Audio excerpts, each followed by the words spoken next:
Cublets. Welcome back to another Bear With me, BearElliott.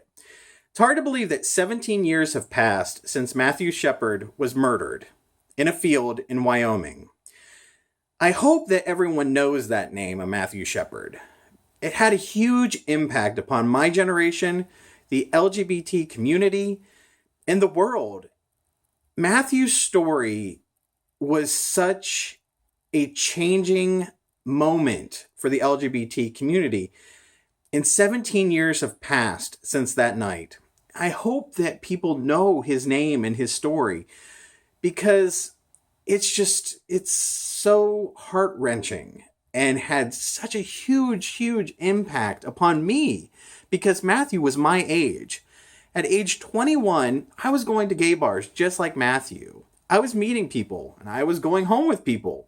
Well, Matthew, one evening, he met a couple guys at a gay bar in Wyoming, and they gave him the thought that they were also gay, and they offered him a ride home.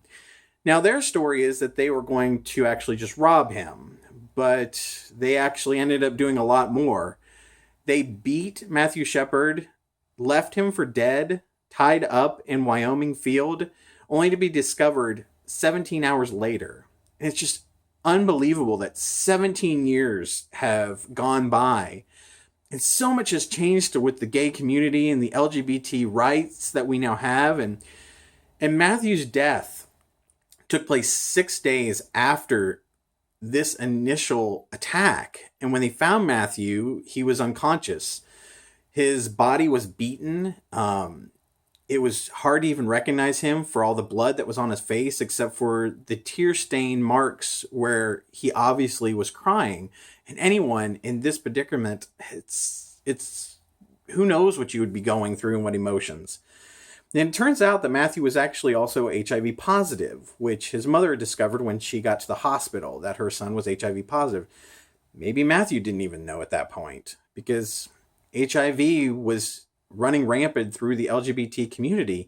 And who knows? He may have known, he may not have. But so much has changed in those 17 years. And when I think about that time, and I remember the story because he wasn't discovered until the next morning. And the story of how he was discovered, somebody thought he was actually a scarecrow until they realized that this was a human being that was left for dead.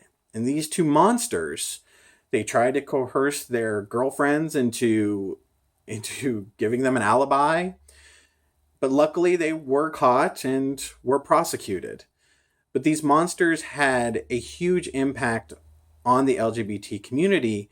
Hate crime legislation went into act, and it just really set the ball rolling and lit a fire under the gay community, because in the 90s, there was a lot of activism going on, but I think Matthew's passing and Matthew's attack, because he was just a regular guy and he didn't put himself out there and put himself in harm's way, or he was just at a gay bar like all of us were. And this could happen to anybody. I think that was the huge impact that it had on me and my friends.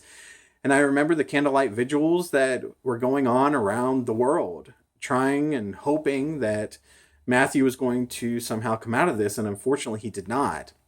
And his foundation has gone on to do so much good around this world. And his mom, I actually got to hear his mom speak at Walt Disney World. She was a guest there with the Pride community, and she came in and did a speech, and it was incredible to see how her son's passing really gave her a whole new purpose in life.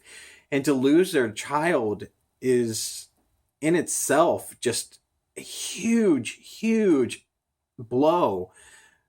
But then to have her go and take that out of that negativity, such a positive, amazing movement that she has spearheaded, and it's really incredible. So I've put down below the link to their foundation, and I want you all to just take a moment and think about Matthew and yourself and just where we've come in 17 years. Look at the medication advances that we have in HIV and AIDS research.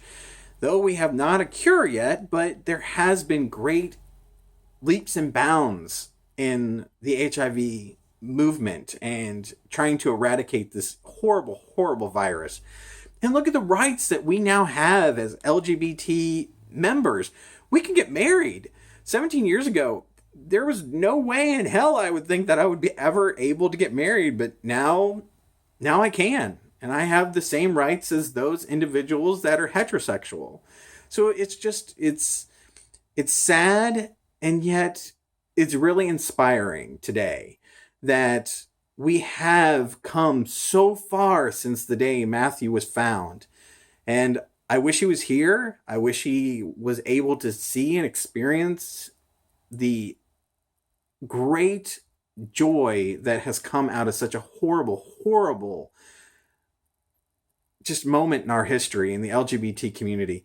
So today, it's a sad day because we lost a brother from our family, but it's a joyful day that we can now look back on this history and be like, wow, we've come so far. So from this bear to all the bears, the lesbians, the twinks, the whatevers out there, our transgender friends, and I just send you a big bear hug, and just remember Matthew today and light a candle for him. And if you are a religious person, say a prayer for him, and say a prayer for all of the LGBT community, that although we've come a long way, we still have a little bit further to go. I'd have to say we have a long road ahead of us, but every day is a very big gift that we get to spend with each other. And we are a powerful, and we are joyful, and we are a wonderful rainbow of a community. So until next time, Cublets, give yourself a big bear hug.